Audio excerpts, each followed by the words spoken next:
Happy Little Minis. I'm Gretchen. And I'm Dave. And today we are continuing to paint our monsters from the Mythic Americas. Yay! So we're going to try to get them done today. I was just waiting for a round of applause then. Yeah. That would have been fantastic. So Thank you, Leona.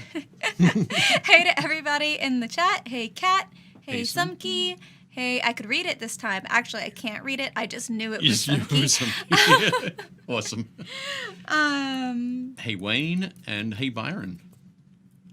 Excellent. Yeah. And shout out to VALLEJO for sponsoring us with all of our paints today. Yep. Can I just quickly throw in a funny story about two of the paints that I have in my stuff here? Yes. So, my I'm wife sure got VALLEJO loves funny stories. I said I'm sure VALLEJO loves funny stories. Oh, Dr. for King.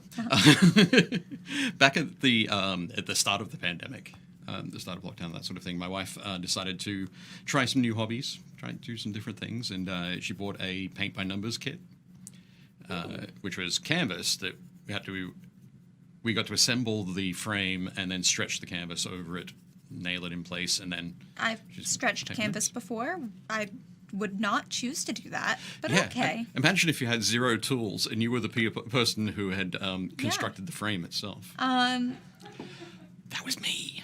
So it didn't go too well. But anyway, she started going through and she was doing the painting, and the paints come in the little pots, very similar to the ones that we had from the paint night kit. Mm-hmm. And there were a couple of colors that were missing. Oh no! Like, This is a horrible kit. No, it was the worst kit ever. It was not a VALLEJO kit. Let me just say, it was not a VALLEJO kit. But it was like, okay, I think I recognized two of those colors, so I picked up dark Prussian blue and dark sea blue from VALLEJO for her, and she used those a little bit, and then when she sort of moved on from the project, sort of put it aside to come back to it later. All the paints, I didn't realize this, but all the paints went into a Ziploc bag, and that Ziploc bag went into the fridge. Oh. So this was sitting just below the cheese, the little cheese thing, in a plastic bag. I was like, okay, I'm gonna snag those back because I'm gonna need to use that dark sea blue. So these have been refrigerated for the last 6 months. That's an incredible story. It's funny. It's funny. But did they last? Are they safe yeah, they're and working sound? just fine. Then good on VALLEJO. Great. Good on VALLEJO and good on Frigidaire. Actually, I have no idea who makes out. Blue cheese. Yes, we don't have any dark sea blue cheese. For those people who might just be joining us this week, could you talk a little bit about your miniatures that you're each painting? Sure. So I am painting a Windigo, and I am using predominantly right now, where did I put it? Flat Earth. Flat Earth. Yes. And I hear they have members all over the globe. Well, that's what's forming the highlights right now. So I did smoke kind of as my base when I was plopping colors on there. Really just sheer and nice. And then I went over that with kind of a wash of the really dark sea blue, because I'm going to try to see if I can make this guy. Dave said to try to make him cloaked in moonlight. I think that'd be awesome. Which I'm going to attempt to do. So the shadowy bits have like a tinge of the dark sea blue. And then when I go to do all of the highlights, I have a really, really light silver that I'm going to water down and see if maybe that will kind of add to a kind of moonlight glowy vibe. Right. That's what we're going for. That's I think it's going to be very cool. I think it's We'll find out. I'm looking forward to it, without a doubt. Dave's like, let Gretchen experiment. I'm not going to do that. Sure. I'm just saying. I'm super glad that you started using that dark sea blue last week, because I was like, I'm going to have to check out that color. Yeah, it's one of my favorite colors in general. So, like that very pretty indigo, almost aqua kind of teal blue color. It's a good color. It's just a good color. It is a good color. It's a good color indeed. Excellent. Just quickly, I'm going to say hi to some more people. Hi to Keith. Hi, Richard. Hi, Mark. Hi, Roger. Hi, Dave. Yes, the paints are so cold they turned blue. And yes, Leona is quiet. Oh, you mean specifically today? But Leona's pretty quiet in general, I think. How about now? I raised my audio. So much better. I can hear you now. All right. Good. Kat says, has to be asked, why did she fridge her paints? I don't know. I'm not sure. Keep Kat. them fresh. Yeah. Maybe she thought they were like batteries. Why do you batteries in the fridge? Why do you do that with I have batteries? no idea I've never done that. That's where we store our batteries. We always freeze our batteries, which I didn't realize was a weird thing until I told my friend that's what we do. Well, I guess it why slows do you down do The degradation. the reaction that's going on. I feel like I've missed like life lessons here. What other things are we freezing that I don't know we're supposed to There are plenty freeze? of life lessons that it's okay to completely miss, to be honest, because they may not be applicable to your life, or they may not even be appropriate for the people who are using them. So I have no idea why we put our batteries in the freezer, in the fridge, or why my wife put her paints in the fridge. Sorry, Kat. No reason. Okay. Fridge cigarettes. Some keep suggesting perhaps it was for a chill painting stream. So, yeah. But yeah, some keys says old batteries lasted longer when chilled. I don't think it's a thing anymore with lithium. Thankfully, we only use old batteries. AAAs through Ds. Everything in our house runs on them. Fridge cigarettes. No, Byron, I have not tried the fridge cigarettes. Howdy, Zabiram. Welcome. Kat says, never heard of batteries in the freezer, but always stored in the fridge. Yeah, that's what my friend told me too, the fridge thing. I guess my family just put them in the freezer because our fridge would be full. Like, right. That's possibly it. Yeah, that could be it. But Mark says, if painting the house, freeze the roller to use a second day instead of cleaning in between. That's a good one. I've used that one before. So yeah, if you need to go back and do second, third, fourth coats. Mind you, I've only painted interiors. I haven't painted exteriors, which might be what Mark is talking about. But should I show the wing? I think you should. Okay, so I'm painting I'll show the front, the Quetzalcoatl, which is an amazing piece. I had a look at the sort of the studio example on the Warlord Games website. And I think I might mess around a little bit with the front of the headdress here. But so I'm working on the rainbow-colored wings at the back. So started with the yellow because it's the lightest. As I get towards the center, I'll work towards like an orange and have that orange sort of meet in the center there. And at the moment, just working through, there we go. Trying to get those blends happening. So working with thinned paints and slapping them down on top of other thinned paints that haven't quite dried yet. Some people call that wet blending, but I think it would be a little bit too grandiose for me to call that wet blending on here. So yeah, that's what I'm working on at the moment. We'll get this crazy Mesoamerican beast painted up. Done. So yep, that's me. Oh, sorry. Damn it. I also forgot one thing. Chris Layfield asked me last week if I was going to fill the gap at the back of the head. Oh, right. And I did. He also filled the gap for my arms. Yep, there are a couple of little gaps at the tops where the arms meet the kind of the decorative pieces that you've got there, the blue and red.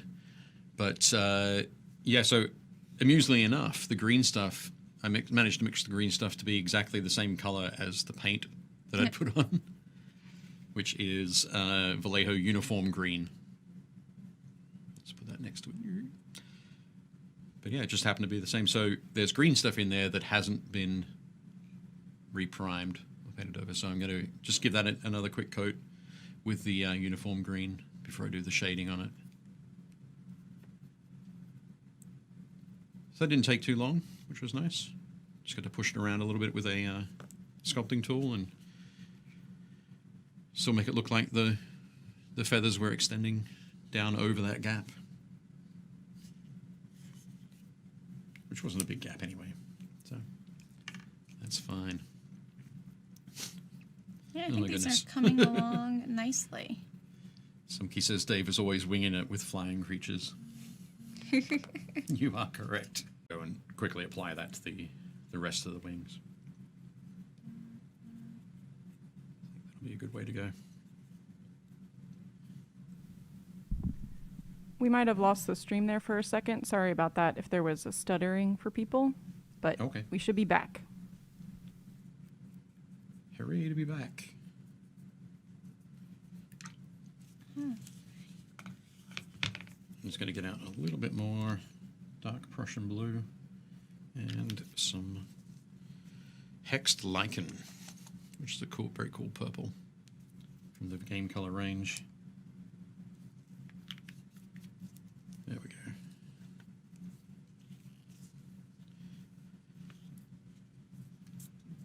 I think that's going to work out. It might just need to be a little bit more solid in these areas.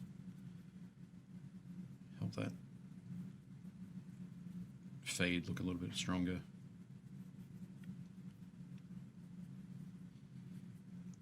I do like that at the moment I just get the opportunity to just mess around and crazy messy brush strokes rather than everything having to be specifically perfect. Well, not perfect, but yeah, I can't wait to get to the dry brushing.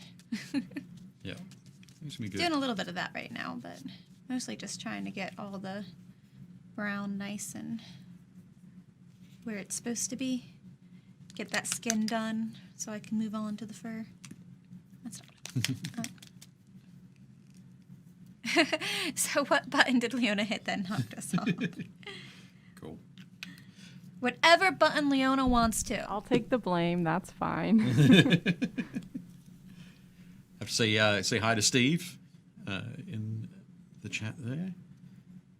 Good to see you. I mentioned this just before the stream to Gretchen and Leona, that Steve shared the photo that Gretchen you put up on Facebook, and I noticed, and it was, I happened to notice that I was wearing the same shirt as I did last week. Don't worry, I have taken it off, washed it, and then now put it back on. It was a week ago, so. It was a week ago, exactly. But yeah, that actually is pretty funny. You have a favorite shirt. It's not like I'm put in storage or anything. Or maybe you just have like 10 Terrain Essentials shirts. I have 3. That explains it. Thanks, Kat. Love you too. Oh, yep. Cool. But the Terrain Essentials, ding, ding, is a book. It is a book. It is and a everyone book. should get it. Written by my friend Mel Bowes, the Terrain Tutor, and published by myself, Dave Taylor Miniatures. And yeah, we're at the moment we're in the next to final stages of getting everything out to the backers, which is really exciting. Books have started to arrive in different places around the world.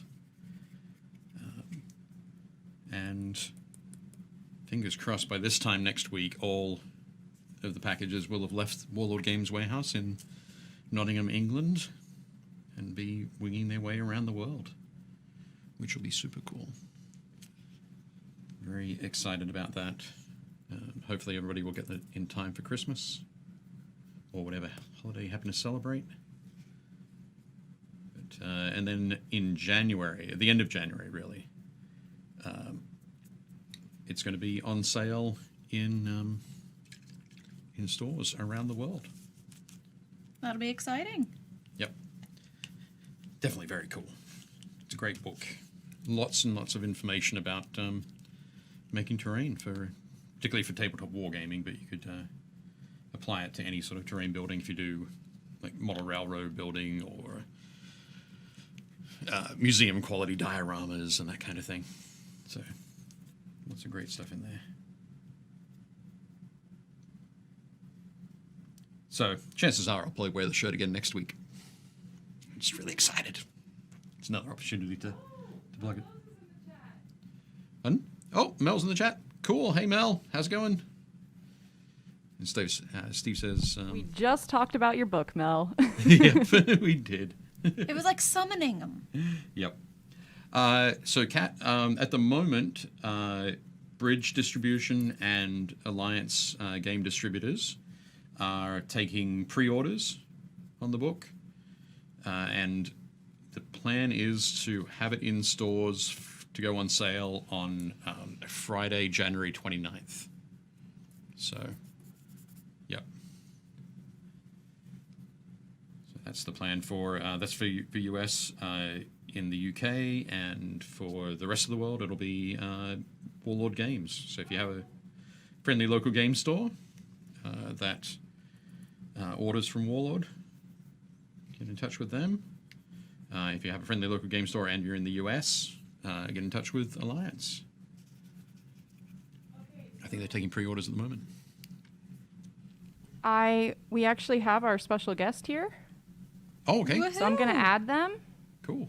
So just give me a second. Okay, so just quickly, Kat says, I don't mean stores, I mean Kickstarter distribution. That is happening at the moment. We've had, I think, some US backers have received their books. But basically, it's going to be ongoing for the next week or so. Hello, hello. Hello. Hello. Welcome, Nelson, to the stream. No, that's okay. Not a problem, not a problem. Welcome.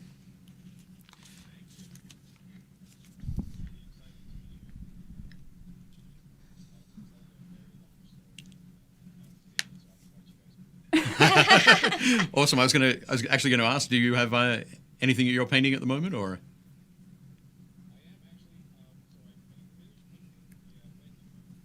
Okay. Painted my high priest, my Aztec high priest, a couple of days ago, and now I'm going to move to the Quetzalcoatl, which is why I'm psyched to see you guys painting both of the minis that I'm working on. Cool, excellent. I think we've just had a few sound issues, but I figured it out. Excellent, Leo. Nelson, everyone can hear you now. Sorry about that. Good. Okay. The disembodied voice is Leona, who you were emailing. Excellent. And on the left, we have Gretchen, and on the right is Dave, just so you are aware. So, nice. Nelson, can you introduce yourself? Tell us a bit about yourself. Sure. I am, I'm Nelson Martinez. I'm the founder and I guess creative director here at Mythico Studios. And Mythico Studios is we call ourselves an entertainment company. There's a reason for that. And we have a number of studios, as we call them, stores, really hobby-focused stores in New Jersey. This is why I'm late, because I was driving down from our new location in Mahwah, New Jersey, which opens tomorrow at noon. Oh, cool. After, awesome. Yeah. So it's kind of cool. And let's see, I started Mythico Studios a few years back. It's a family company. We have pretty much everybody in the family, with the exception of the puppies, working here on a regular basis. I would make the puppies work. Yeah. Yeah, well, they show up and keep us company. And it's been great. It's been an interesting year, launching a new game, a new studio, adding to our studios and all our other projects during COVID, as everyone has been experiencing around the planet. So it's been fun, I guess. Terrifying, actually. An experience, yeah, no doubt. It's been terrifying. I think. It's unbelievable. Yeah. But no, it's very cool that you've been able to work through it and sort of push through and keep. I'm sure that the plan has changed a little bit, but at least keep generally towards the plan, the direction moving forward. Yeah, being the plan. Yeah, you know what? I think we had a choice when we started, when the closings started coming here in New Jersey. We had a choice. You know, the first two. You know, we did the mandated closings as everyone would. We were actually in the midst of launching our website, Mythicos.store, the actual retail website, when COVID hit, and so we had to figure out how to keep doing that. And we decided, well, you know what? We're going to have to sort this from everybody's homes. We'll have to figure out how to do this remotely. We'll need to keep working on the games. We'll have to figure out how to play test all these factions. Continue, you know, because we've been working on this game for 2 years now, right. At least the game portion of it. And we did. So instead of kind of shutting down, we figured out how to do it individually, separately, and when we can finally get together wearing masks and 6 foot sort of social distancing, then we did. But yeah, unbelievable what the spring was like. Incredible. Yeah, definitely. It's definitely great that you're able to. I think just obviously that's a decision you're going to make. You choose to push through and just continue to make things happen. So definitely. Yeah, it's great. It's worked out. So now we're opening our second location, and I was so excited. I was sitting around this afternoon waiting for our delivery of all our some of the latest minis that are coming out of the production line. And the UPS guy showed up and he's like, "Oh, I don't have anything for you today." And I'm like, "Oh no, it'll be here tomorrow, I'm sure." But it's just so funny how like one little thing like that. Yeah. That's crazy. But I think we have a few questions to ask about Mythic Americas. Yeah. So first of all, describe. Yeah, Dave said, like, Gretchen, answer some questions. No. Ask some questions. Ask some questions. I can't answer them. Did I say answer? No. I meant ask. Anyway, keep going. But yeah, so tell us a little bit about how the game works, how you play the game mechanics, that kind of stuff. Okay, well, if everyone is familiar with Warlords of Erewhon, the wonderful game written by Rick Priestley and Warlord Games. That's the foundation for the game. Okay. I don't know if you want to sort of go back. I think I have to give you a little background on that in order to sort of talk about how the game plays. But it was written by, like I said, super famous, amazing writer and rules designer Rick Priestley. The game's been around for a while. I've been playing it from the beginning. I played Dwarves and Knights, or more Knights. And what the game was looking for, from my point of view, was a background. And so we, as a publishing studio, were actually working on a background for a game called Mythic Americas, which is a pretty rich texture background. So we approached Warlord and we made this partnership happen, right? So the game itself is Mythic Americas Warlords of Erewhon. Okay. So it relies on that great sort of random order dice system as to who goes first. Okay, is that similar to the action system used in Bolt Action? Yep. Right, Same type of mechanic. Each unit in the warband gets an order dice. It goes into a bag, and that's how you sort of randomly pick who goes first, what units deploy, and really actually what units activate during the game as well. Right. So we took that foundational game and used it as the structure for everything that we wrote from then on, and that really focused on the war bands. So the war bands that are part of the Mythic Americas game that are different from the Warlords of Erewhon game is that all of our war bands are going to be based in the Americas, right? So okay. North, Central, and South America. And really, honestly, there's a kind of it all started out with a very tiny little pet peeve of mine, which was like, wow, why is everything, and don't get me wrong, I love this, right? Because I used to play Warhammer Fantasy when that was my game. That's what I played for years and years and years. I was like, there's so much amazing history and mythology and incredible things happening, that's really based here in the Americas. Is there a way that we can really bring that to the tabletop in an organized way, right? Right. So, somebody's knocking on the door. You know what that means? That's coffee. Thank you, Zach. Enjoy. So, stop me from going too long because I will go way too long. No, you're here to be our guest and to talk. I think. Okay. Yeah. No, I think. I completely agree. There's particularly in wargaming, we always have that medieval Eurocentric fantasy kind of elements. Mm-hmm. Everything has been drawn from Tolkien, and Tolkien wrote about or created those. Basically, I guess brought together a whole bunch of European myths. Yes. Yeah. And I was gonna be like, if you'd like me to nerd on Tolkien, I could. No. But it hasn't really been anybody that's done a great job of bringing all of the American myths together. So it's very. I think it's very exciting to sort of listen to you talk about why you wanted to bring those together and how they'll sort of impact. How they adjust the way that Warlords of Erewhon plays, I guess. How they might differ from the fantasy, the Eurocentric fantasy sort of elements that already exist in Warlords of Erewhon. Yeah, so the great thing about Warlords of Erewhon, there's a bunch of great things about the game itself, but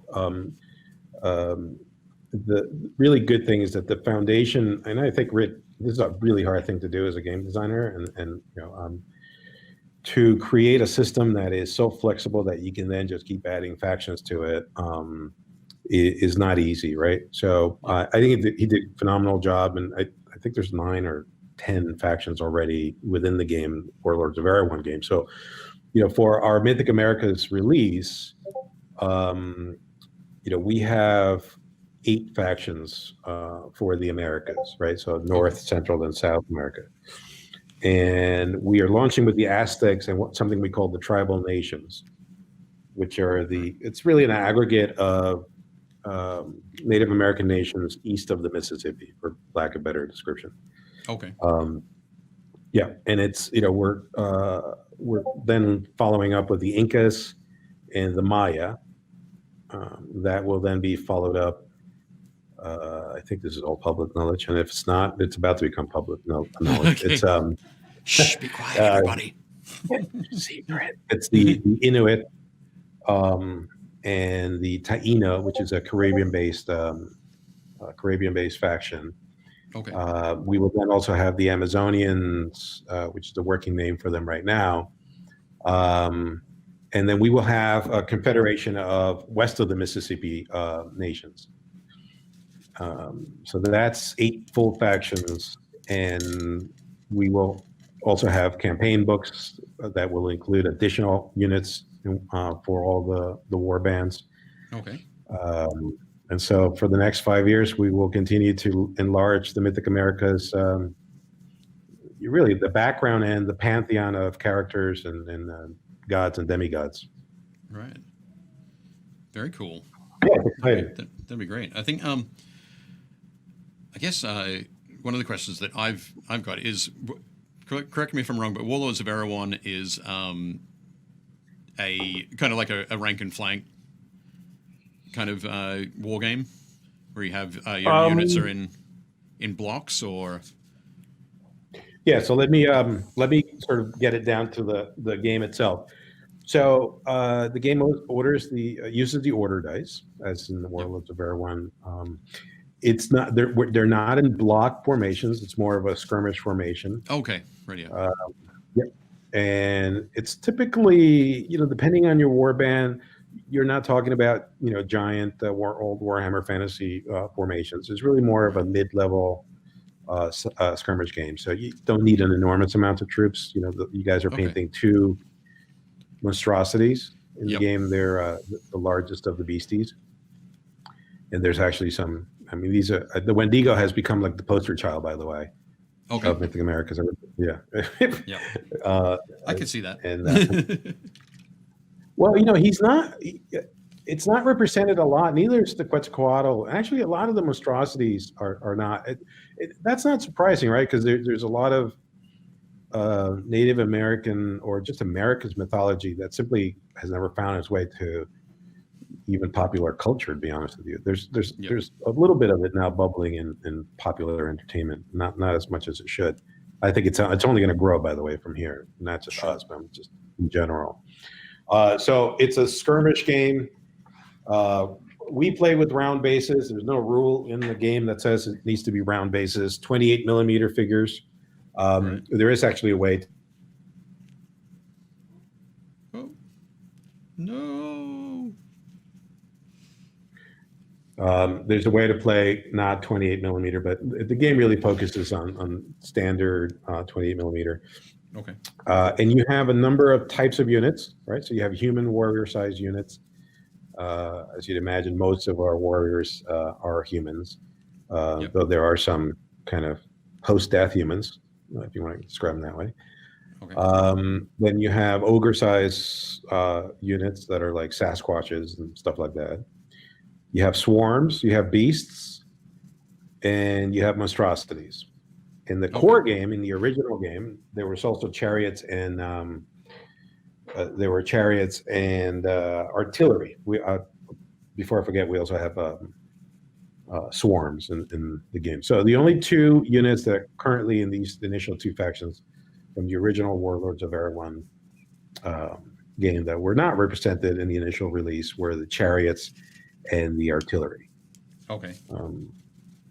Which is there's a reason for that, and we can get into the weeds if you wanted to. But those are coming back into the game, and I think we did it.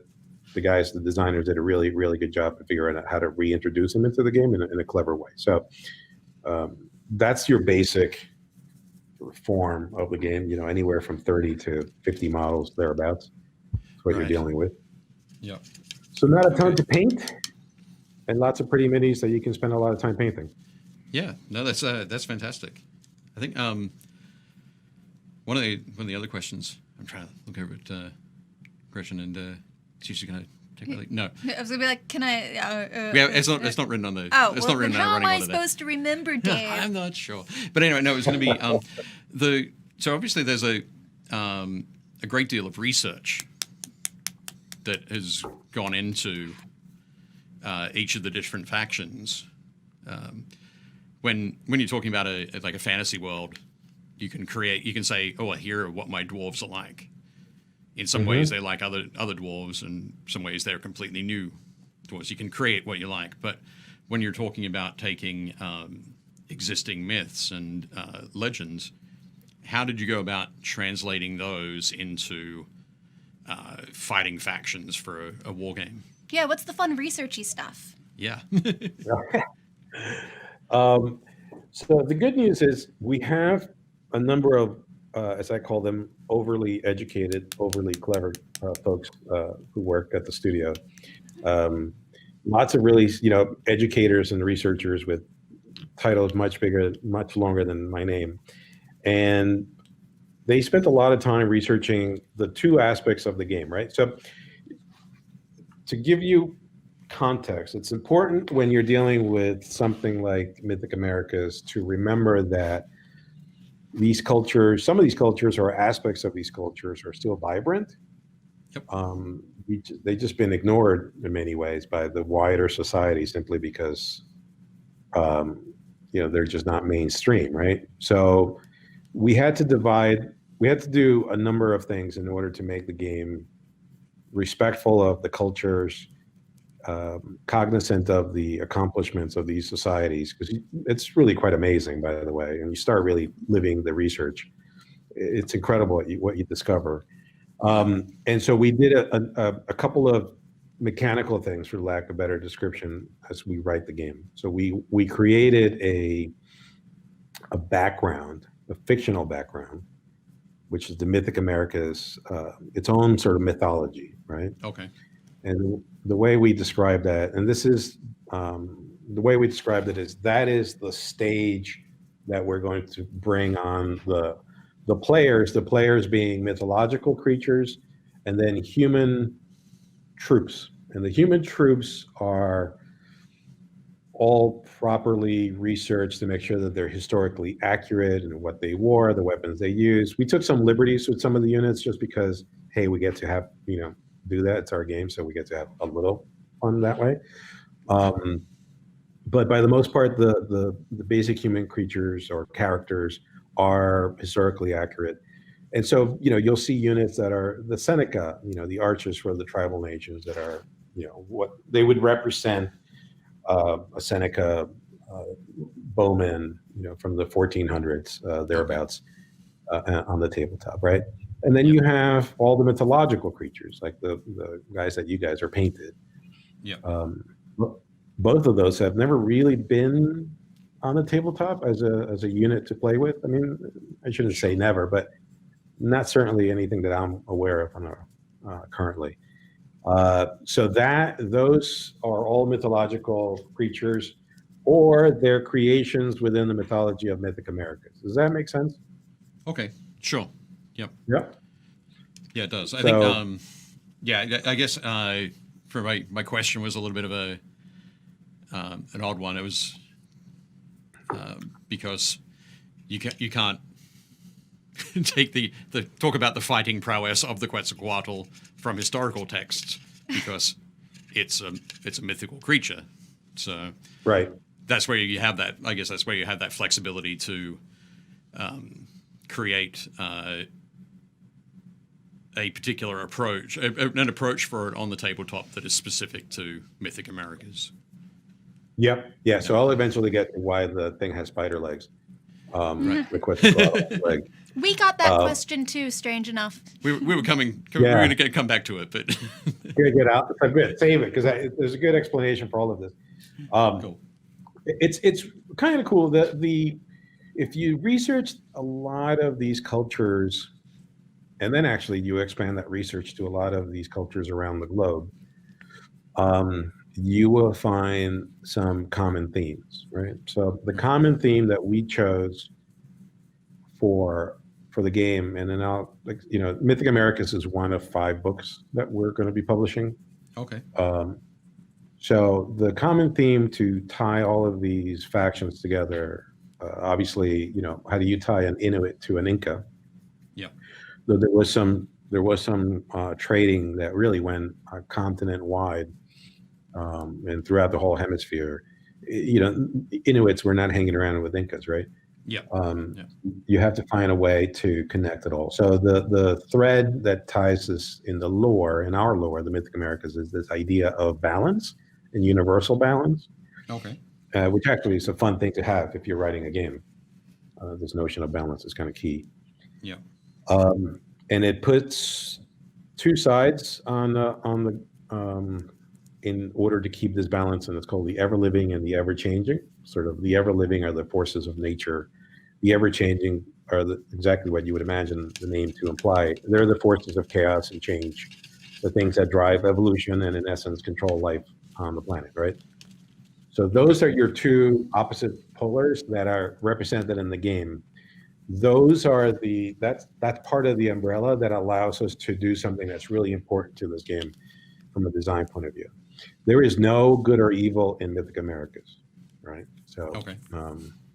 And there's a reason, again, the main driving reason for that is we are representing some cultures that in some form or another are still around, so there are still ancient speakers of, ancient Aztec or even Maya dialects, and certainly there are plenty of tribal nations in the country. So we didn't want to say, well, the Aztecs are evil because they have zombies, right? They have undead, bound undead, so they must be evil because that's our Western culture says you're a zombie, somehow you're evil, right? Yeah. So in the lore, there's no good or evil. Where everybody is fighting for balance, for this balance that's been mandated, by the lore. And so that it's a nice, neat way to structure the game and really open up the creativity of the lore. That's cool, and I think that's That's a great way to go about it, to not run into any problems with portraying one culture as more or less than another one. Yeah, I mean, you look at the Aztecs, the Tlalocan bound undead, right? They're zombies, and people have asked, well, why undead? And so you have to kind of rewind it. And we talked a little bit about this in the rule book.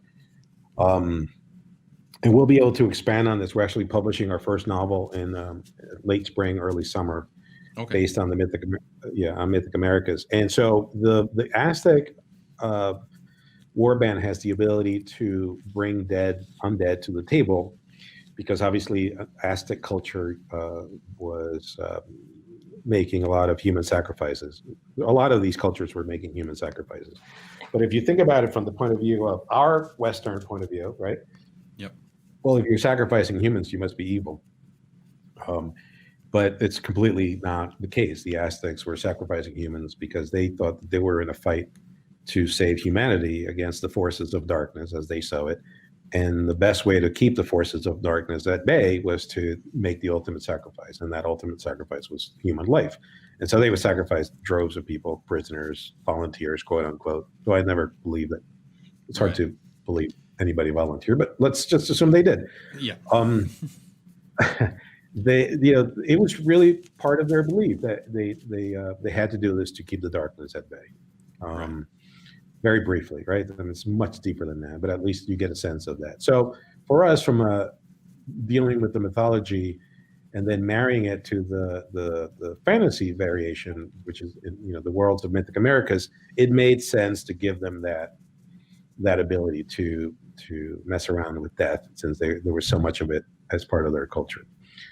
So that's kind of one example of how Mythic Americas takes some of its inspiration from the historical, from history, but it sort of grounds it into the Mythic Americas mythology.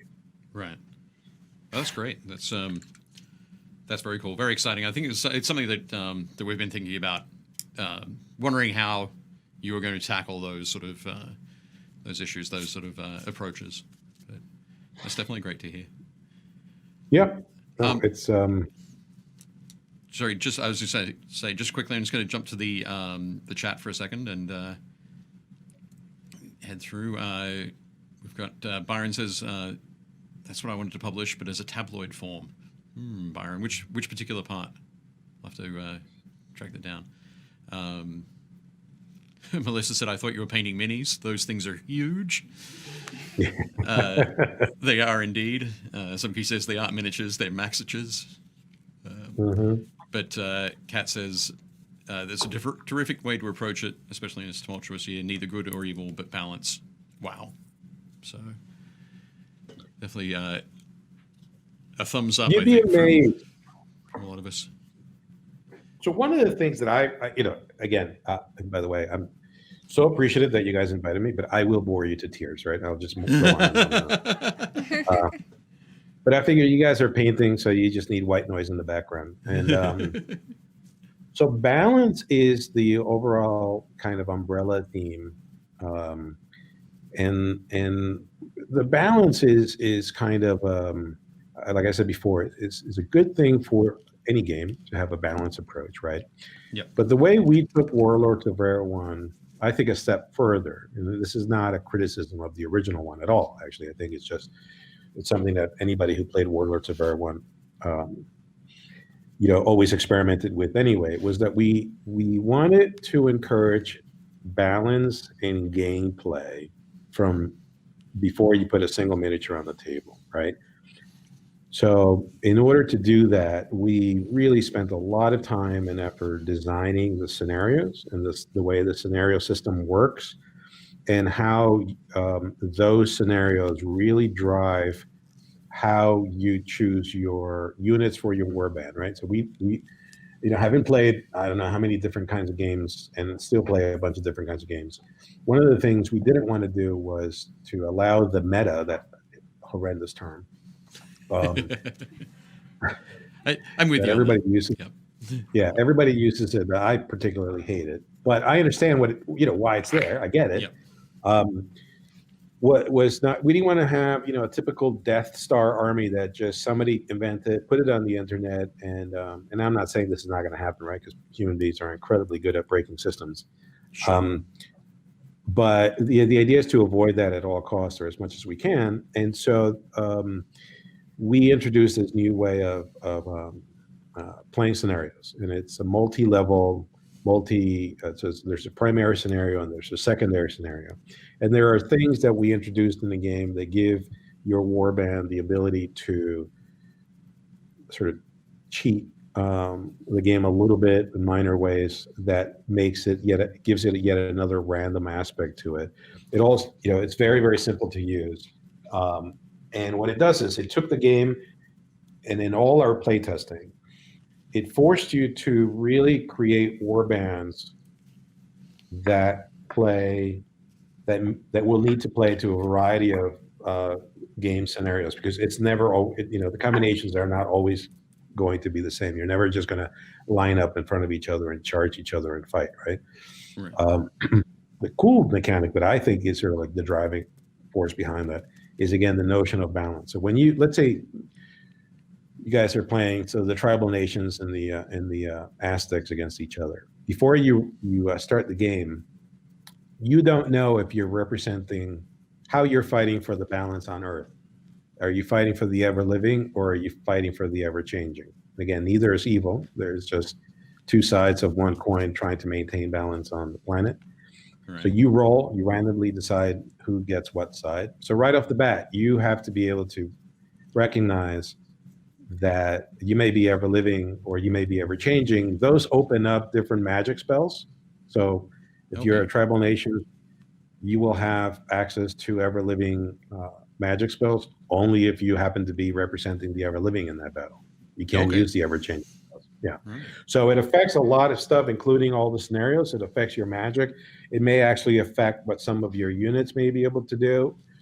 Some of your secondary scenarios. There's a lot of scenarios that are based, you know, dependent on whether you're ever-living or ever-changing.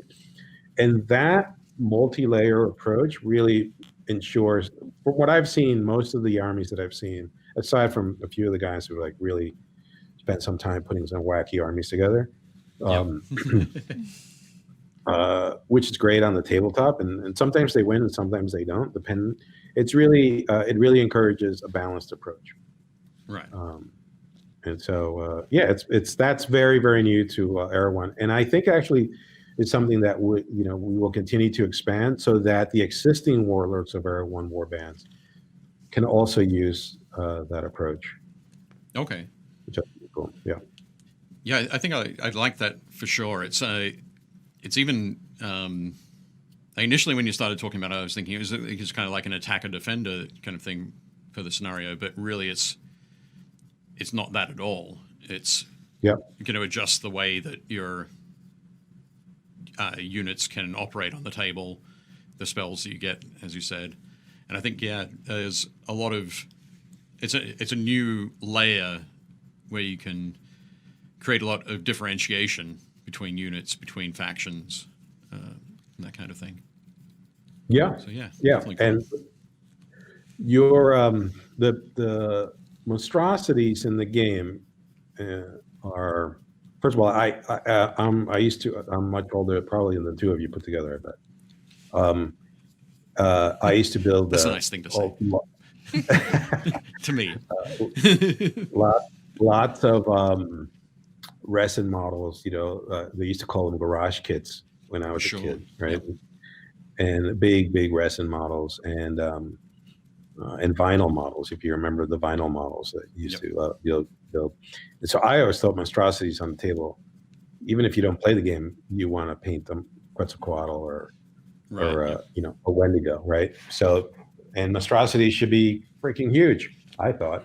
Yeah. And so, and they are, and they look fantastic next to the normal size, the 28 millimeter figures. They're imposing. I'm just going to say success on the massive size. Good. Definitely, definitely well done there. Yep. Well, they look great. It's a 4x6 table, right? So we encourage everybody to play on a 4x6 board, because it is scenario based. There is no there are plenty of games, actually many games that I've seen played where the other side has lost almost every single model and still managed to win the game. And I think to me, that's a really big part of why I love it, because you really have to play the scenario. Sure. And not necessarily just focus on, carrying one type of troop because you think that's going to be the thing that wins the game every time. So it's just, you got to really put a balanced list together to have a better chance of success. Those models are looking great, by the way. They're coming along. Yeah. I'm really enjoying it. I think the camera isn't picking up some of the... I think in real life there's a better blend here. It looks a little bit sudden, but I'll go back and push that up a little bit. But yeah, that's I think cool. That the look on that, the fur on the Windigo there, Gretchen, is looking awesome. I think that's definitely kind of getting that ethereal moonlight vibe going. Yep.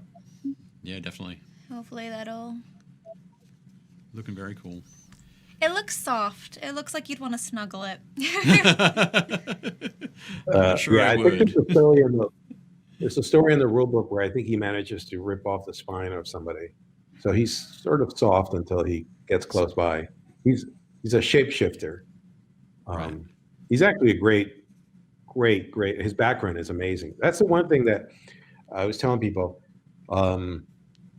that because we haven't seen a lot of these on the tabletop. I mean, we're going to be seeing so many variations on the paint styles on these. Yeah. I think it's definitely going to be great to see the things that people come up with. Without doubt. Those guys are looking freaking awesome. I love the orange too on the descending orange into the red on the Quetzalcoatl. Yeah, that worked out well. Simple dry brushing. There's so much great texture on here that it's just perfect for dry brushing. And really with the wings, everything I've done so far with the wings has just been essentially a wash. So yeah, it's freaking awesome. You know what's cool too about these guys, and again, it's when they're on the tabletop, they introduce a lot of colors, like that bluish kind of moon colors that you're going with on the Wendigo, or the super, Caribbean, Mexican, Yucatan colors on Quetzalcoatl. I mean, those are freaking awesome. I mean, I've not seen that a lot on the tabletop. It's they're certainly not medieval. Yeah, very definitely. There's no which drab, is not accurate at all to the medieval time period. Mm-hmm. Everyone was dressing like peacocks because that's how you showed off. Yeah, stand out. But people need to bring back the colorful clothing for the medieval times. Yeah. Make your minis their beautiful, colorful selves. Agreed. Very cool. That's good. But speaking of minis, one thing that we usually do, Nelson, during the show is we take a look at miniatures that folks have posted in our Facebook group, in the Painting Happy Little Minis Facebook group. So do we have some of those pulled together, Leona? Was that a yep? Yep. Okay, cool. Excellent. So maybe we could have a look at those now? Yeah. Oh. 2 Daves. 2 days. Maybe we can put awesome. Nelson into one of those slots. But excellent. Andrew Ollenbeck, Merry Krampusnacht. That's a fantastic Christmas village, isn't it? That's pretty awesome. But speaking of awesome myths that'd be great to see a little bit more of on the gaming table, Krampus. That would be fun. That would be great for a holiday themed one-off. Yep. But this looks fantastic, Andrew. I think done a great job there. I hope this is pride of place in the living room. That is freaking awesome. Yeah. Yeah, love does that. Look really good, doesn't it? Nice work. Art has posted a charging earth monster. By the way, with Andrew's, yep, he did say it's in his living room. Fantastic! Yeah, that's great. That definitely looks awesome. But Art has painted up this awesome earth monster. It's very cool. Yeah, we've seen a lot of. We've had quite a few earth elementals over the last couple of weeks, and yeah, always that lovely sort of deep brown with a lovely deep brown with that vibrant green is always going to look very cool. With that little bit of a Minotaur look as well. But no, nice work, Art. That looks great. Oh, Brett's working really hard painting up this kit. This is a Outland Jackal, I think, from the Gene Stealer Cults list from Warhammer 40,000. And these box comes with these awesome dirt bikes. And yeah, this is looking really nice, Brett. I'm liking the sort of this desaturated green on the bike itself. It's a great choice for that. Makes it look very sort of utilitarian. It's not a flashy sort of No, it looks bike. like he's going to sneak by and shoot you and Yes, drive off. He's definitely going to do that, without a doubt. But nice work, Brett. Keep him coming. Oh, Chris has painted up some more awesome 212th Clone Troopers. Very nice. I am almost caught up on The Mandalorian, guys. Almost. So close. It gets the last couple of episodes have been quite good. I've heard. But again, these got Chris's signature splashes of bright color against the white and black. But yeah, looking awesome, Chris. Nice work. That's pretty awesome. Yep. Look at that. Cool. Yep. So yeah, David posted this the other day. I'm not sure. Is Chris in the chat? I haven't seen Chris in the chat yet. But so David just joined the group recently and was asking about sort of hints and tips for folks who are colorblind. And he said that he has a pair of the same type of glasses as Chris bought recently. So hopefully there'll be some conversation going on between the two. But I think Chris typically uses paint recipes, so he'll ask people how they painted their stuff, write it all down, and follow that to the T. But this is looking really good, David. I really like not only the way that you painted the different colors on the heads, but the way that you're pulling it through to the tail there as well. So, nice work. It's pretty cool. And welcome. Oh, Drew's been painting up a bounty hunter. I'm guessing this is for, well, it looks like it's the Mandalorian sigil on the breastplate there. But, yeah, looking very cool. I like all those almost tribal markings around the mini. Looking very good, Drew. Nice one. Fern's painted up third dragon ever. Oh, well, it's a very good one. It's an awesome dragon, isn't it? It's very cool. Definitely, and as Gretchen is our resident dragon painting expert. I like painting dragons. Yeah. But no, it looks great. I think my favorite part is, of course, I'm going to mention the orange. Yes. I knew it.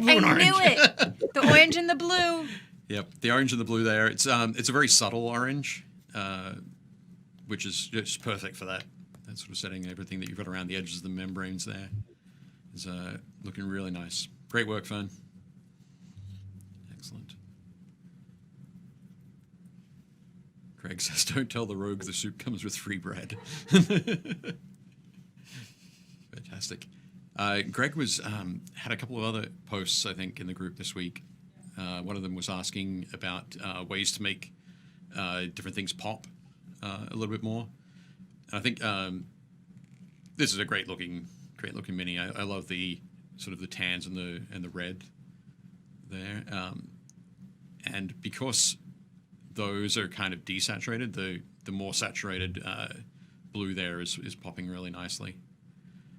But I think one of the biggest things that we can all do to help our miniatures pop a little bit more is it's always easy to go in and paint a color, like paint an item of clothing, so like the tunic here, in that sort of tan, brownish color, and paint it the same all the way around, so that the highlights down the bottom, along the bottom edge of it, are the same color as the highlights on the top of the hood. That's kind of a standard way that do it, yeah. That you do it. Because, but if you have those highlights a little bit darker down the bottom, or you have the shading a little bit darker or a little bit fuller down the bottom, at the top where the sunlight is hitting it, or torchlight or street lights or whatever, or it might be moonlight hitting in the my model. case. Or said, or moonlight in my case. Or moonlight in your case, for sure. You'll get that stronger sort of popping from the face and the shoulders and everything that's in this area of the model. But yeah, looking good, Greg, and funny too. Jason's painting up a Manticore. This is a really creepy looking Manticore, I have to say. Look at that face. That face, those eyebrows. Yep. They're fierce. Fierce. But no, looking very cool. So from a 3D printed model, lots of fantastic models coming off 3D printers these days. But yeah, this is looking really nice.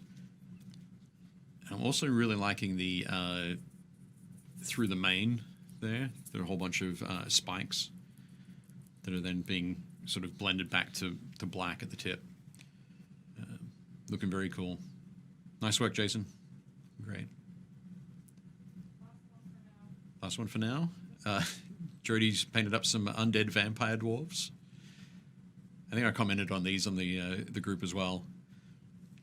And while I do love the skin tone, that cool, almost cartoonish, greenish, undead look to it, it's those bright yellow eyes that I'm loving. I can almost imagine the like in a dungeon or a dwarven cave or like. Yeah, coming at you. There's a theme. I think they have a theme tune to them. I don't know exactly what that theme tune is, but it's it might be something from like whatever theme tune Gargamel had. But no, they're looking very cool. Jody, it's coming along really nicely. And you got so many of them. So many. But yeah, excellent work, Jody. Thank you. Okay, cool. So I think we've got another batch that we'll have a look at a little bit later in the show. But yes. Yeah. Real quick, I wanted to jump to Gretchen and Dave and hear a little bit about your progress so far, like what you guys have painted on your models. So I'll go to Gretchen first. Oh. As I'm painting an eyeball. So I have gotten through most of my base colors and my dry brushing. I've kind of blocked down in white where I want to do some really strong shadows. I don't know if I'll keep that or not, because I'd like to do really strong highlights on this to get that moonlight vibe, but also it kind of just looks like he's hanging out in the snow, so he's festive. But I really do like how the fur parts are coming about. I'm enjoying how that ended up texturally looking. It looks really plush, and that blue is looking very out of this world. So I'm enjoying that. With his eyes, I'm going with the light blue to play off of that kind of ethereal color. I thought about red or something, but it almost seemed like it would take away from the scariness. Like, right. Because there aren't many strong reds, it seemed like it would be like a little bit too heavy-handed of like, this is scary. Yeah. Whereas with the blue, I feel like it looks more dead, more wraithy, I guess. Maybe is a good way to put it. A little bit more ethereal. Yeah. Yeah, definitely. I just keep coming back to the word. It's fine. But so I think what I'm going to end up doing is going through and I have a very light silver here. And if I water this down so it's not like silver, and going only on the lightest highlights for it, I'm hoping to get kind of a moonlight vibe.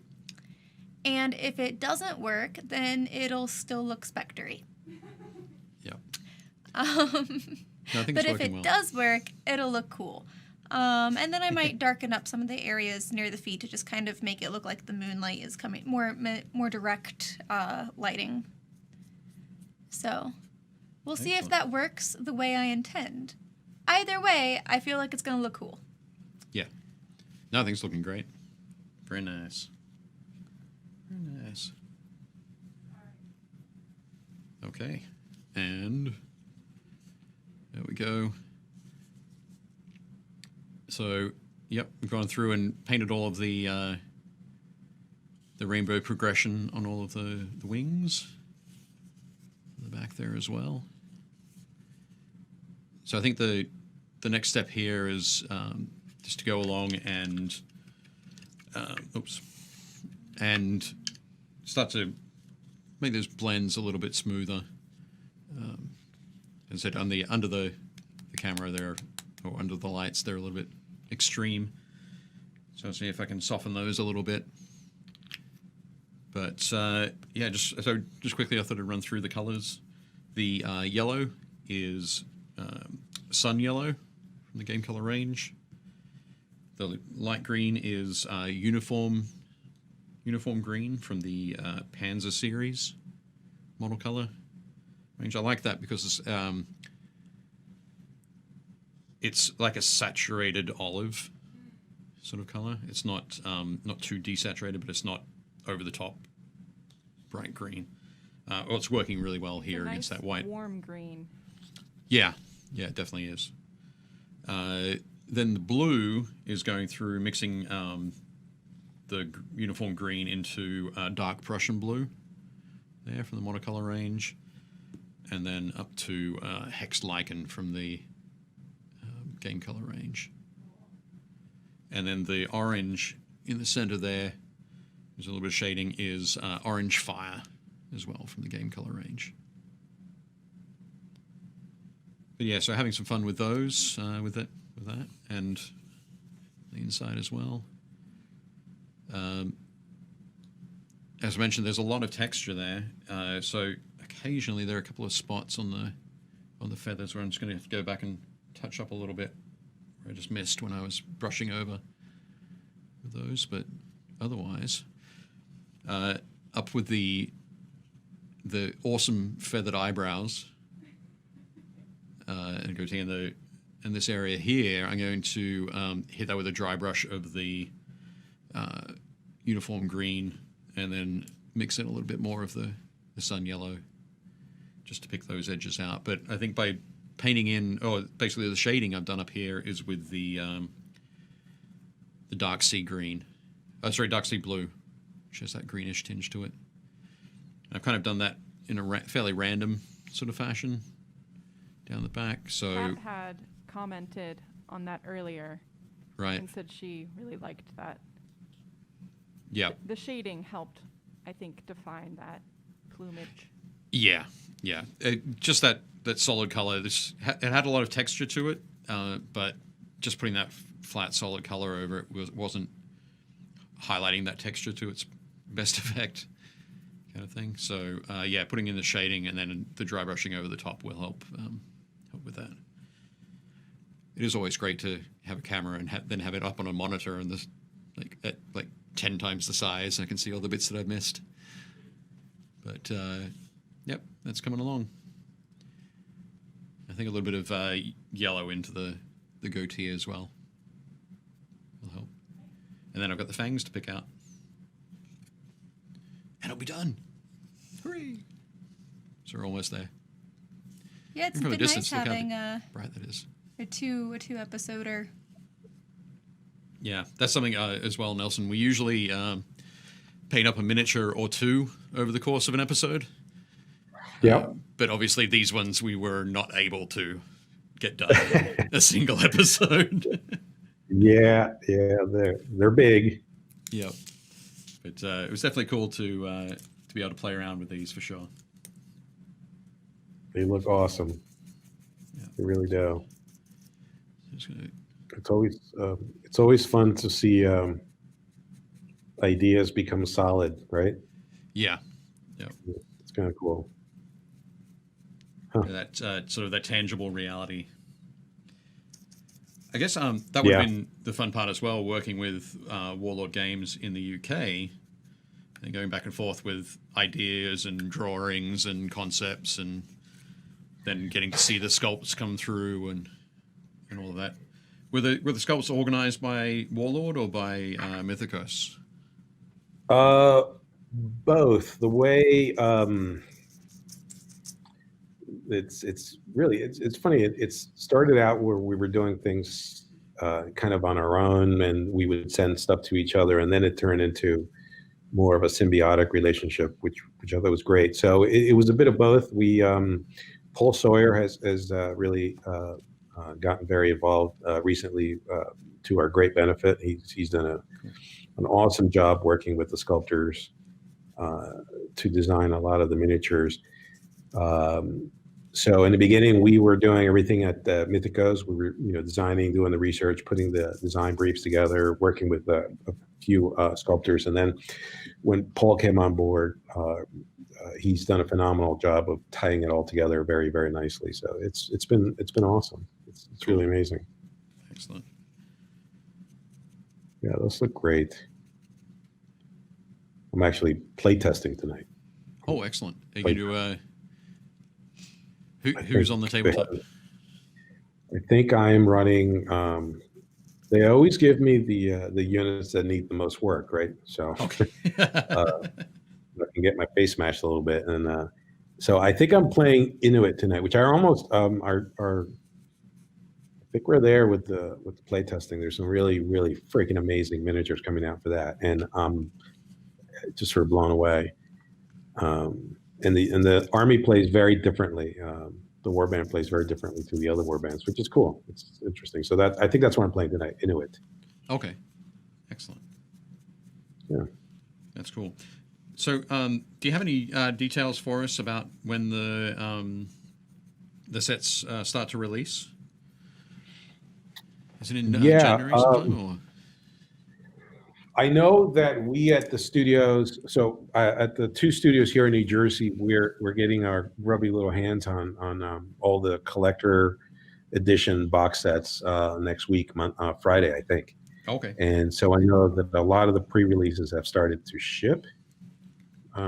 So sometime people should start seeing stuff in December, but I would say mid-January is definitely the safe bet for everyone. Okay, great. As far as the actual release date. Excellent. Yeah, it's kind of cool. And for folks who are in the US, they're going to be available through Alliance Game Distributors. So if you want to check in with your local game store and get them to start carrying it, they can probably talk to their sales guy now, I guess. Yeah. Yeah, I know we did. Excellent. Well, it's so funny because remember we have two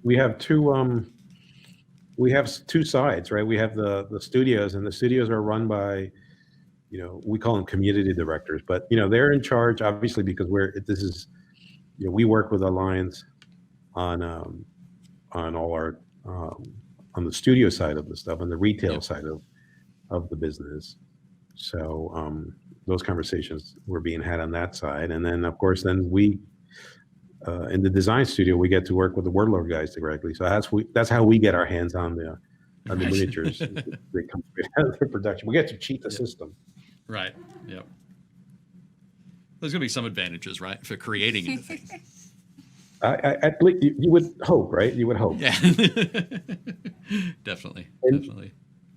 The other thing that I think is really interesting, so the Quetzalcoatl and the Windigo, and there's a bunch of other ones. There's a Chemisot's coming. There's an IR.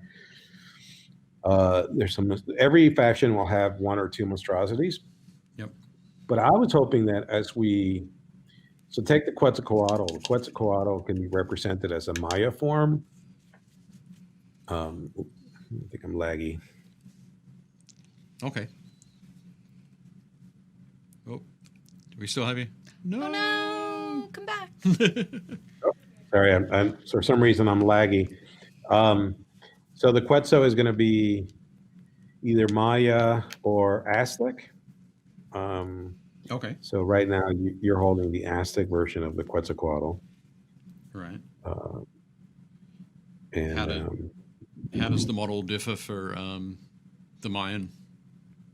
So the Maya model is a little bit more serpentine, and it's still actually in its design process. Okay.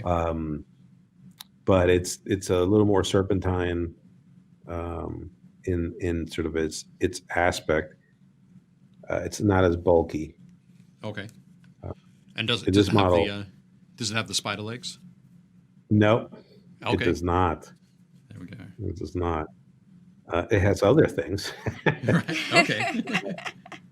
That's not scary at all. Now I'm afraid to ask. I thought so. We did a lot of researches on Quetzalcoatl, right? So it's a feathered serpent. Yep. Really an incredible beast, right? And some of the old scrolls and some of the interpretations are very simplistic. And so we thought there's a story to every one of these monstrosities, and because we get the advantage of writing novels and stories and doing all kinds of cool stuff, we get to add aspects to these creatures, even the mythological ones that maybe have not been explored. So right. There's a reason in the fluff for the Quetzal to have these legs. Okay. And if you look at some of the other creatures, like there's a creature called the Maris coming out for the Incas, a monstrosity for the Incas. It has its sort of beginnings in not necessarily a specific monstrosity, but in two brothers, one of in Peru in the highlands, one of them being cursed. So there's like all kinds of really awesome stories behind the actual creatures. So the spider legs have a nice, fluffy, scary background to them. Okay, cool. That's good. And as a buddy of mine says, "Come on, Quetzalcoatls don't have legs." And I go, "Really? When was the last time you saw one? I just want to know." I'd love to drink whatever you're drinking because that sounds like fun. Excellent. No, that's definitely a fair call. Yeah, one of the things that I mentioned last week, I'm going to mention it again, that I really loved about for the assembly of the legs. The fact that at the end of each leg there's a key, and then the body has the slot, so they're all particularly shaped, specific to. So you can only put it in one place on the body. So you're not going to get confused and end up with a whole bunch of legs all over the place. And they go on there pretty sturdily too. I thought that when I built mine, they stay on pretty good. Yeah. Yep, definitely. So it's pretty hot. Yeah, it looks fantastic, by the way. Very cool. It's coming along. I quickly painted the top of the base black earlier, just before the show, so that I didn't have to try and race to finish it right at the end. I can just do my victory lap around the edge. Paint that black. Yeah, that looks awesome. But it definitely helps all those colors pop from it. It's like a jewel when you put it on the, all those bright colors on the black like that. I really love the way you did the. Sorry, I keep pointing at the finger like if you would see me, but I love the dry brushing the orange into the red. That's really freaking awesome. Yeah, they worked out well. On the underside, I'm not sure if we can get that. Yeah, there we go. To help that sort of differentiate that, I ran a shade under there, and I think it was a dark green wash from the VALLEJO range, just in around those edges there to get that differentiation and help that pop a little bit more as well. So I think I've done it at the front as well. Yeah, along those. Just tossing my paintbrush everywhere. Pardon? So just like tossing my paintbrush everywhere. Yeah. Cool. Yeah. Yeah, definitely. Coming along. There we go. I knew there was something I had to finish, which was the eyebrows. I should do. We have screens on. And I should know this much better, but I'm so sorry. This past year has been such a blur. I don't even remember my own name. But it's Nelson. We should really do. What is it? I said it's Nelson. Is it? Okay. What were you saying there? Sorry. Admiral Nelson, not so much. No, but I was thinking we should really run. So when I go to your Facebook page, so educate me a little bit, because I know some of our sort of community members are on. Like, if we wanted to run these on the screens at the studios, we have these great big screens. I'd love to. We used to run painting classes before COVID. Okay. But it'd be awesome to get our members to like really enjoy your painting shows like this. This is freaking fantastic. Yeah, we've got plenty of them. I think. How long is it? We're coming up on 4 years, aren't we? 2 years for me. 2 years for Gretchen. I've been on the show for 3 years, and I think I started when it was about 11 months old. So yeah, coming up on 4 years. 4 years worth of watching paint dry. Of back content. Yeah, watching paint dry, and our, of course, witty banter. Yeah, people like us because we're relaxing.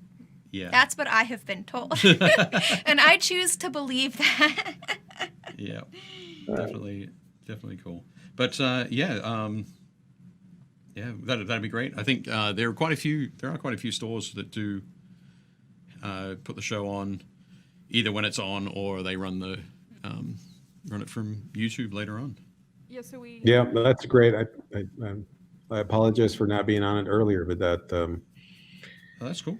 I think that would be fantastic. Yeah, we have a YouTube channel where all of our streams are cataloged, and then throughout the week we film on Thursdays. So. Yep. Pretty sweet. I should know these things before. When I got your invite, I was John Russell, and so I am nothing if not transparent, by the way. So I can, and it's just probably why I have such few friends. But when John said, "Oh, you guys, you should talk. You're going to really enjoy this," and I was like, "That'd be great." And then I got your email, and I thought, "Oh my God, it's the 10th," because I sort of live in the car going back between studios and between the publishing side of things, and I go, I really should have spent a whole lot more time. So, and I should have realized that I could have been playing all of these at the studios. We have so many good painters on our Facebook page. When we used to run events before COVID, and we will again after COVID, we have a painting competition here called Jersey Devil. Okay. It's a community-based painting competition, because I used to be a serious gamer a long time ago in a galaxy far, far away. I am no longer that, so I do enjoy painting. And painting and the hobby side of things are really 50-50. They're 50% of everything we do at the studio, because I think that's the part I really, really, really love. So the community has an enormous amount of really good painters. They would, I got to be honest, after this, you'll have probably another 1,000 Facebook members, just because the community. Our community is pretty large. There are some super talented painters. We always like more people in our chat. Definitely. Oh yeah, trust me. One of the things that we really enjoy with the Facebook group is that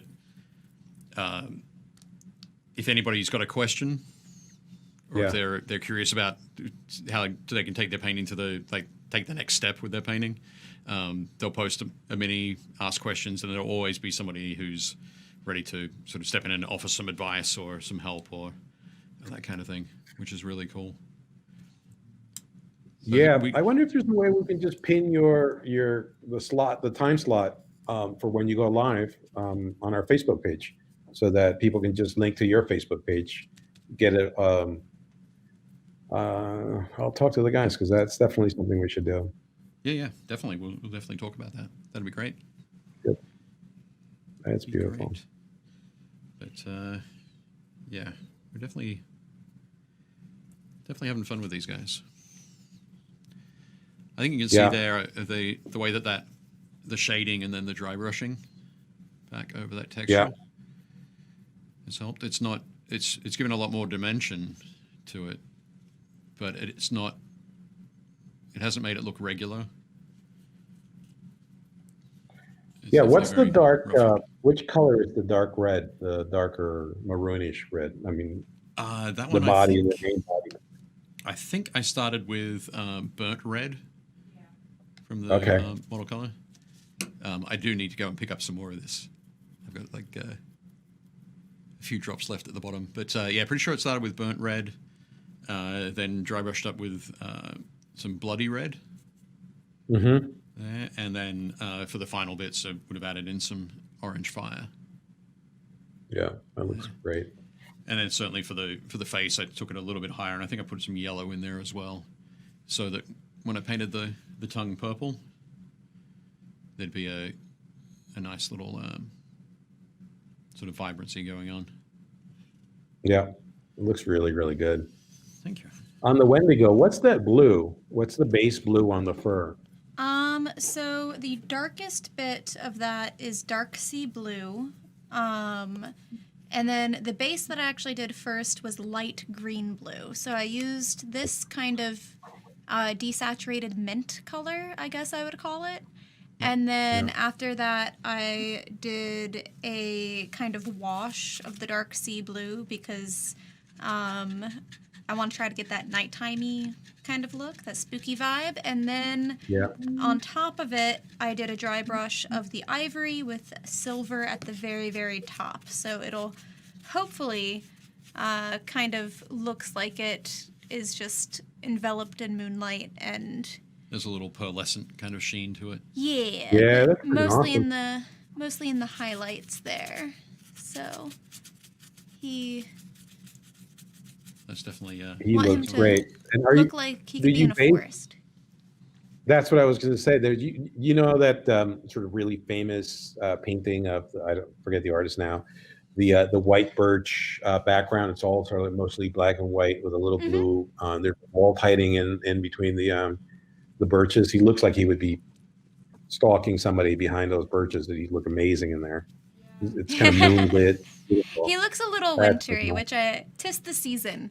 Now that would actually be really cool to do his skin up almost like a birch tree. That would actually be cool too, if you wanted. Flavor. Yeah, he looks really amazing. Like he'd blend right in. Now, the question I've got, Nelson, is obviously the Quetzalcoatl came on this enormous round base here. The Wendigo is on kind of like a bean-shaped base.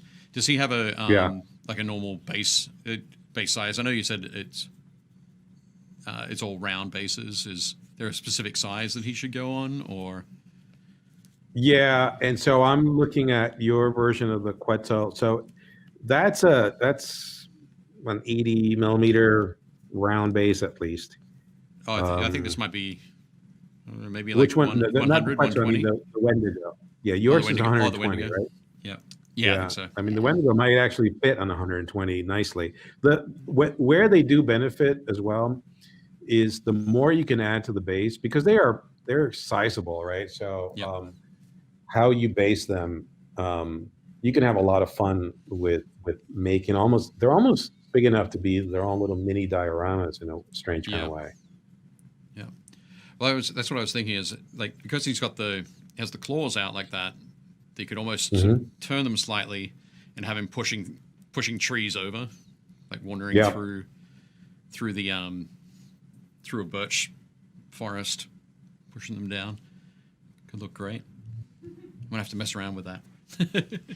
Yeah, he'd be really great. You know, the other thing is I was hoping to in the January, February. I know the guys are releasing a bunch of like scenery pieces, like statues, and Aztec monuments, Inca monuments, and breaking those up to put them on the base and have them. I'm working on my Quetzal now, where I have him kind of crawling up a monument. So I sort of lifted his body up a little bit so that he's kind of his spidery legs are crawling, crab legs are crawling up this toppled stone sculpture, and it just makes him look even creepier. Yeah, no, that'd be fantastic. It would give him a lot more height as well. Like, and he has a lot of height at the moment, but yeah. Again, I think you'll enjoy if you play the game, and if you there is something really cool about plopping your Quetzal, your Wendigo, or your Maras, or whatever on the table. They are very intimidating to play against. Yeah. So, what are some of the other monstrosities?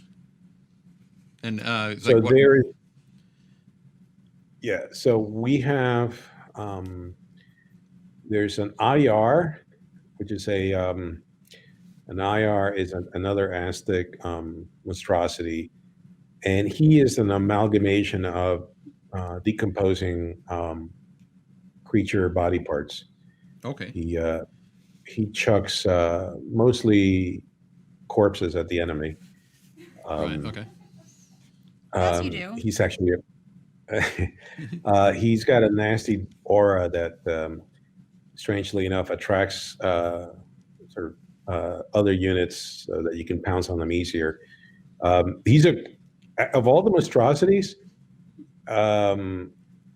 he's one of the scariest. Yet he's also one of the smaller ones. From the tabletop. And then there's something called a Maras, which is basically an enormous snake, poison spitting, huge Inca snake. There's a bunch of new ones, really bizarre ones. One of the things that you'll see in the monstrosities especially is you will have creatures you've never heard of, like a Boraro, which you can look up. It's an Amazonian beastie that walks. Its ankles and feet are turned in the opposite direction. Okay. He's a hunter of men, and that's what he basically hunts hunters in the forest. Okay. So if you look him up, his mythology is honestly horror movie good. It's awesome. Is he the one that whistles? He does. He has some ways that he warns people as he's coming up behind them just at the last moment. He's got some appendages that are not made for a family show like this. Which he uses to do bad things to people, and he's just he's just incredible, right? It's just as a creature to design, he's just an incredible creature. Right. There's an awesome Inuit monstrosity coming out that's more natural in its configuration.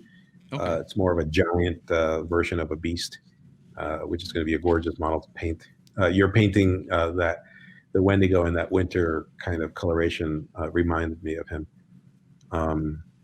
There's a phenomenal monstrosity-sized chariot that the Inuit are going to have.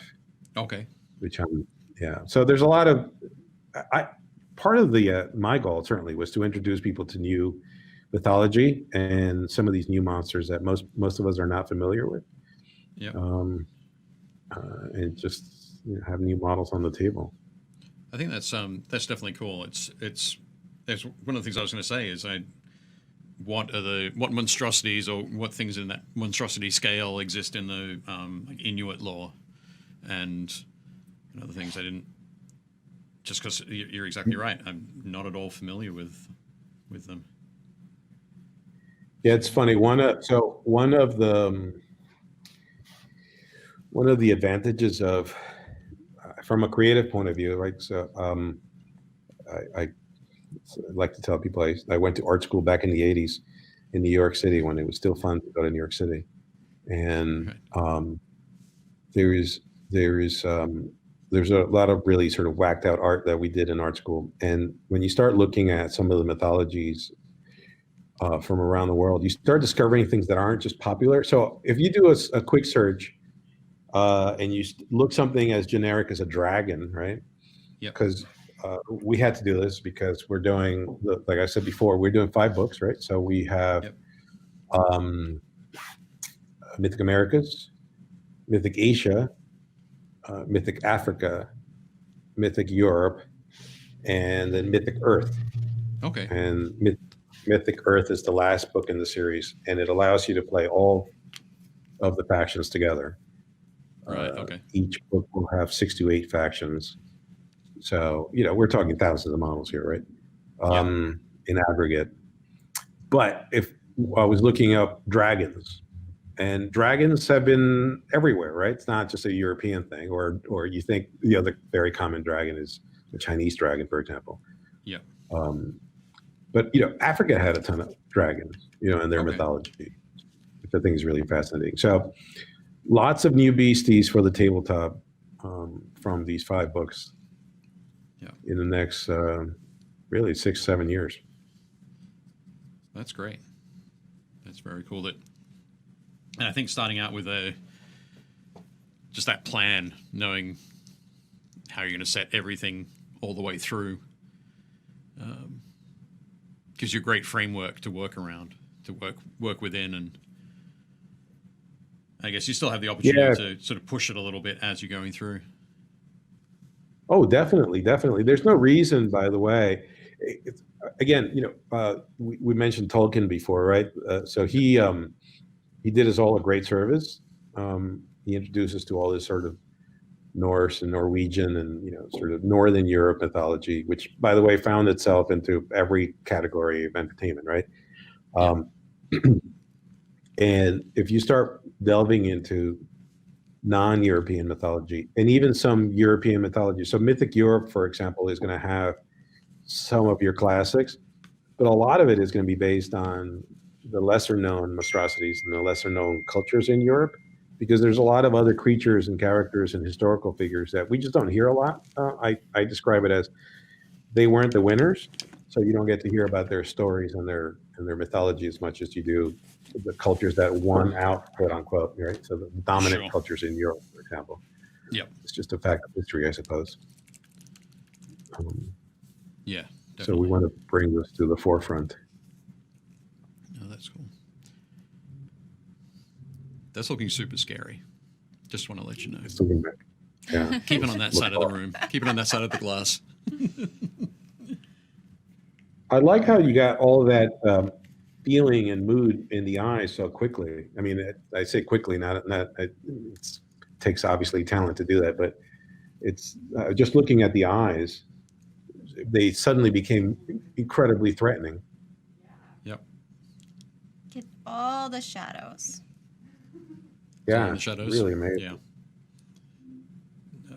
It does look looks great. I'm just going for a super simple eye. I'm gonna let the rainbow wings do the threatening here.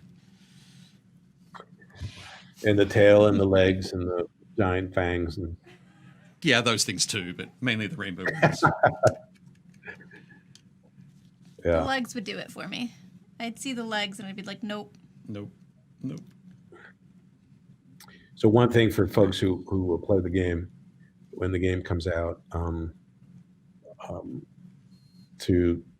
always tell people when they start playing, so these guys are big, they're mean, you need them in the game. It helps to have them for your balance, but they do die. They are not invincible. So there's a very now sort of famous playtesting game here that we played about a year back, where I was given. Remember, I told you I'm given all of the work in progress units. Yep. So I was given one of the monstrosities, and there's a scenario that brings up some kind of spiritual, sort of like ethereal creatures. They're like, we ended up calling them kittens. But I ran my monstrosity into what I thought was a bunch of weakly kittens, and they just absolutely chewed me up. Oh, really? yeah, everyone laughing their rear end to my monstrosity getting absolutely devastated. So they do die, and they can die in surprising ways. So just be careful when you toss them out there. Right.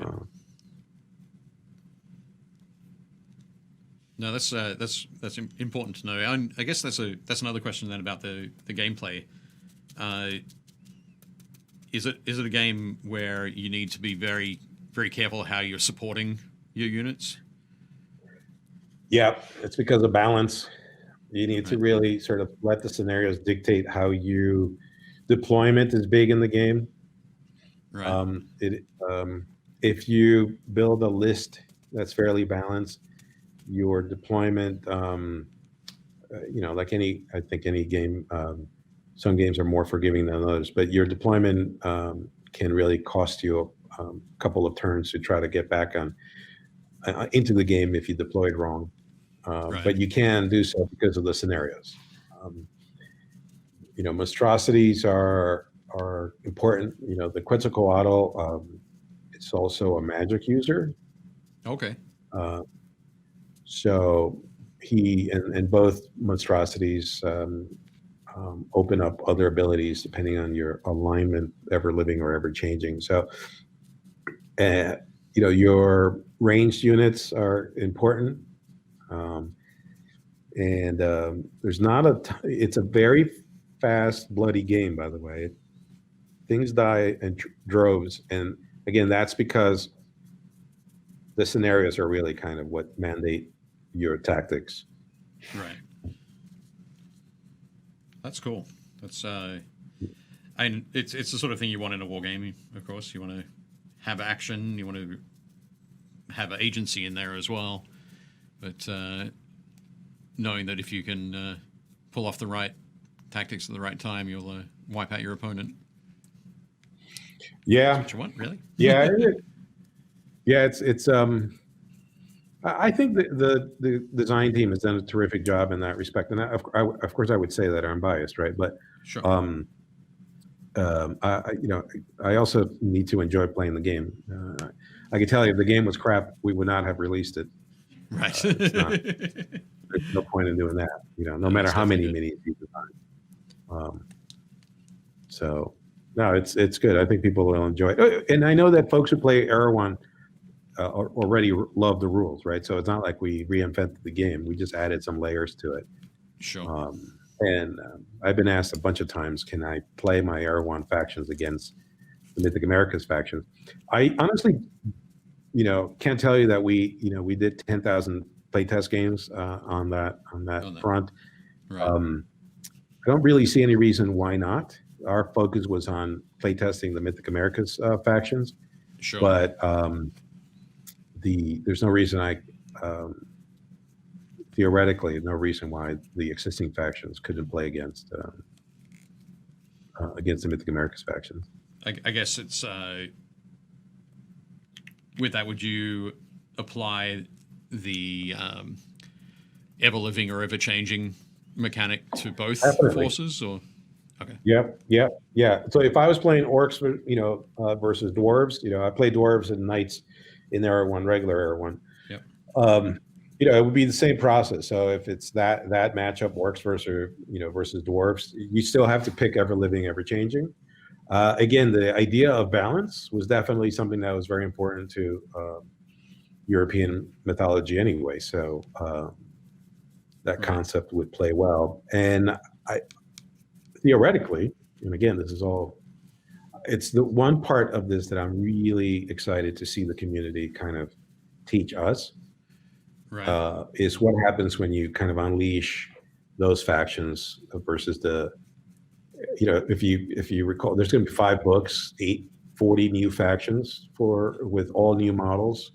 Yeah. So if you throw that in with the existing Erewhon kind of European centric, and there's a Japanese faction already in Erewhon with the samurai. It will be theoretically, it will be the most expansive gaming system in as far as how many factions you could choose from, bigger than any game right now. which is the intention, right? To sort of bring to the fantasy tabletop just a wealth of factions, and all manageable from what you can actually collect. I know myself as a collector, I've never sort of limited myself to, well, here's the army I play, and not that I'm saying that's the wrong way to do it. I'm just a crack addict when it comes to plastic and resin and metal, right? So sure, yeah. The I more, don't know. the better. I don't know what you're talking about. No, not at all. Not at all. Not at all. It's not an issue we share. Yes, not at all. Yeah. So the more, if you can, right now I'm working on the Aztecs. There's my buddy Chris Remitz, who's he's the rules guru of the design system. His nickname is Father Time. If you're on our Facebook page or whatever, right? There's a reason for that too. The way he plays any game is just, you have to be eternal to finish the game with him. Ever to make a move.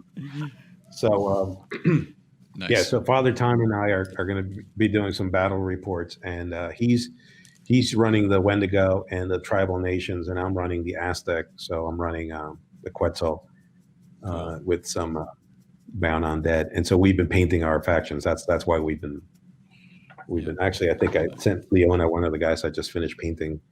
But it's a blast, and I'm going to be collecting the tribal nations as well. There's a concept, I guess, before I started kind of doing this stuff, I always just think, well, I guess if you're Rick Priestley, he must have collected every army in Warhammer Fantasy and painted every model, and maybe he does. I don't know. I haven't never asked him, but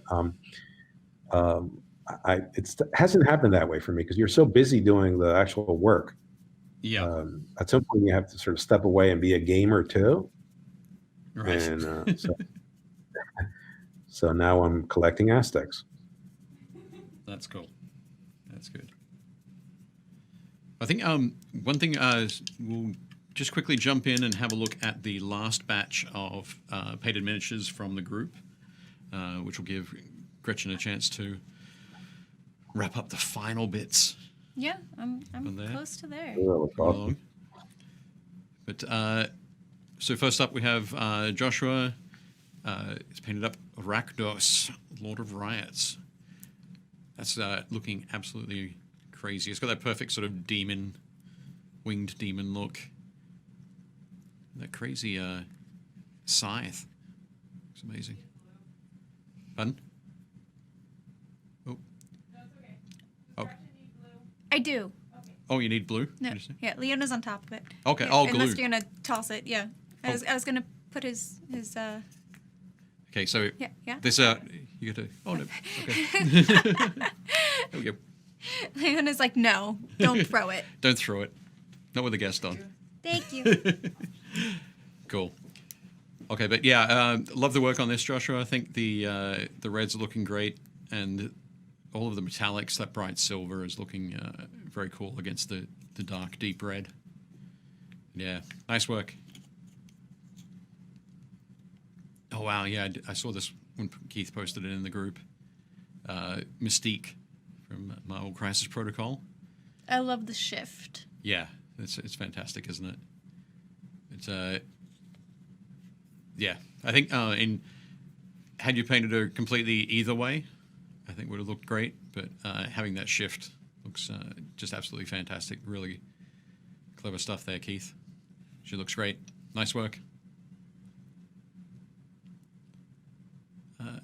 Keith should admire a mini that might fit for Lord Heathmore. Not sure what that's about, but this guy's looking great. Looking. See, he's got colorful. A miniature. Yep.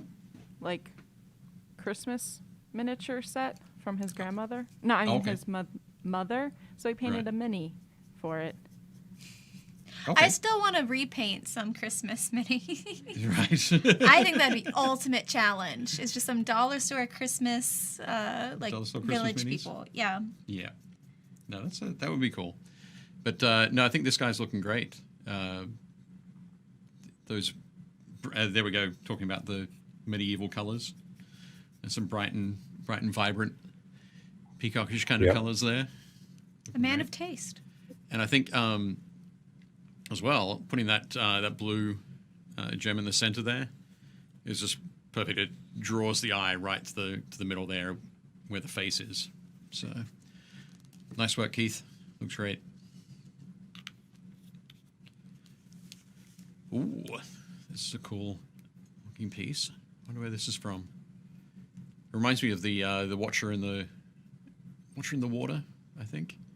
Which is the creature that was in the lake out the front of Moria. You're in a Tolkien mood now.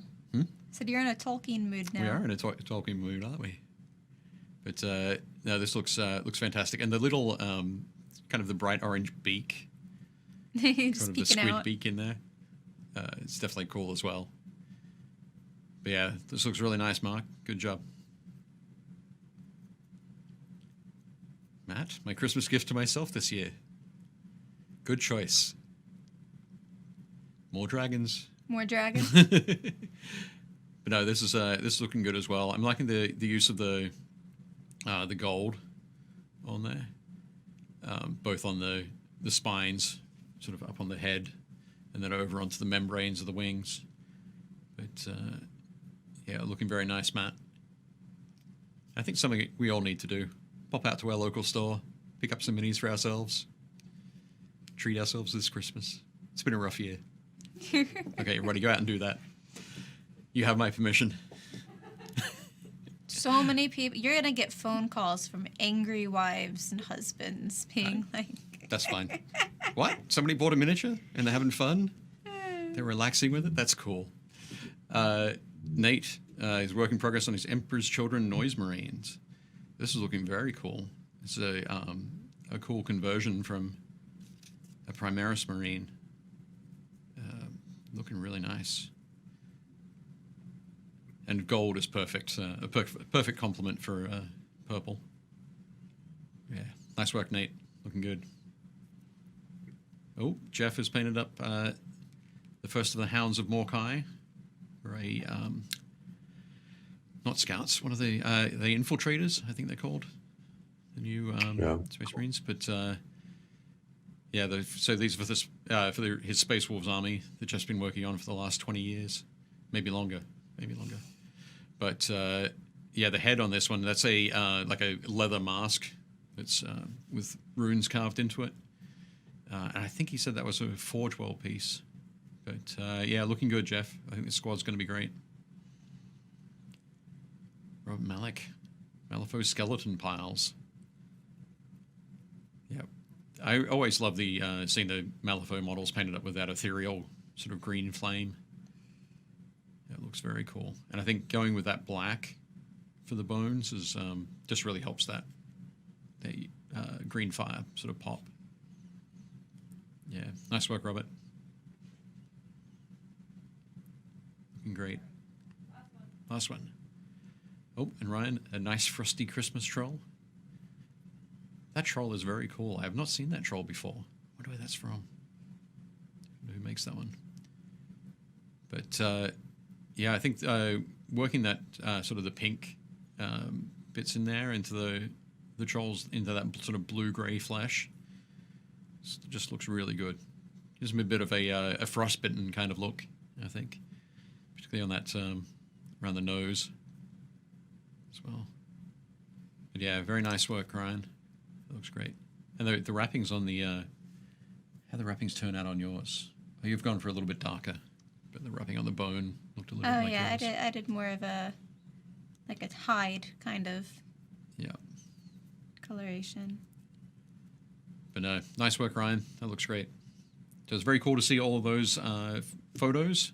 If you aren't a member of our Painting Happy Little Minis Facebook group, you can head over to Facebook, type in Painting Happy Little Minis, click join, and Leona, I expect, or possibly me, we'll let you into the group. So you can start posting your It'll be photos. Me. It'll be you? It's always me. It's not always you. I think I let like 3 people in this morning. That's true. Maybe 2. Don't tell anyone. Shh. But yeah, we'd love to have you join us.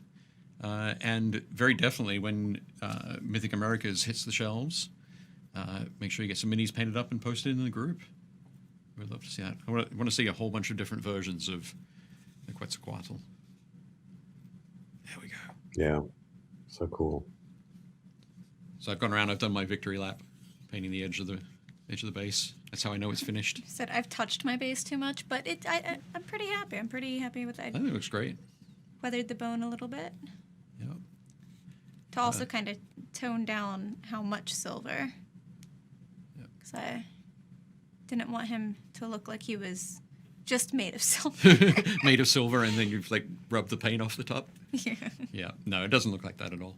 I think it looks very cool. I'm excited. He's ready to go. Excellent. Shall we put them? Well, we don't. We don't really. They we can't have the really spinner. fit on the spinner. Do we have it set up? Just showcase them from the top From the angle. here. Oh, from That'll the top be angle. better. Okay, radio. All right. I will. It's upside down. Well, you know. Haha. There we go. Yeah. So Looks awesome. here he Yes, is. that is worthy of a round of applause. Yep, beautiful. Good job. Yep. You did not want to see him coming through those birch trees. Mm-hmm.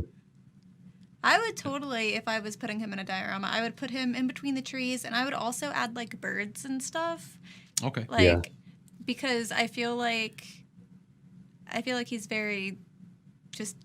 Doesn't he like live in the forest? I'm pretty sure. Yeah. Yeah. Like, Birds definitely. Any kind of animal would be really good. It looks beautiful. Yeah. So Great work. he is done. Nice one. And does look great against that black. I'm glad I wore my black t-shirt. Sorry, there we go. I'll stop moving it. Beautiful. Now. How's that look? Okay, yeah. Came out really well. Almost looks like a blue macaw on the wings. Right, yep. Yeah. Yeah. The That's gorgeous. definitely fun to go back as well and do some some dry brushing over the edges of the wings. As I mentioned before, so much texture on this model that dry brushing and washes are your friend for sure. Yeah. It's gorgeous. And I mean, I'm going to spend the entire 2 hours working on the wings. So it won't take you too long to get them done. But yeah, it is very rare that we get to paint like super vibrant minis. So Speak for yourself, Dave. okay, it's not. I make the opportunity for vibrancy. It's not very often I get the opportunity to lash out with vibrant colors. So I'm really excited to have been able to get to paint this guy. But yeah, very cool. Lovely. I think so maybe in January or February, maybe we'll do a giveaway of some unpainted Mythic Americas minis. Yeah, that sounds like a. That could be a good idea. Sounds good. Yeah. Definitely cool. Yeah. Actually, I might have a limited edition. We did a miniature. It's in the rule book, but maybe not. I'm forgetting. So the kind of figure for Warlord Games is a Roman legionnaire. Right. Mm-hmm. Yep. Yep. And so we did a special edition. It's a Roman legionnaire fighting an Aztec warrior. Cool. And they're both on. Their base has the Warlord logo on it, and our base has the Mythicos logo on it. They're actually really beautiful minis. So I'll send you those, and then you can give them away in January. Yeah, that'd be fantastic. Yeah, very cool. Awesome. All right. Well, thanks. I think we are now just over the end of our show. We are. But you know what? We finished our minis. We did. Woohoo. Did. And I think they look great. I'm sure Leona will post them up on the group so that y'all can see them. Yep. But yeah, next episode is going to be a hobby hangouts episode. It will be.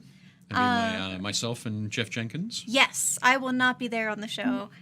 That is okay. I'll be there in spirit. And maybe, if you're lucky, I will send in a fun little side project for Leona to pop up That'd be awesome. If I get all of the ingredients. I think it'd be good. Dave's like, yes, you'll.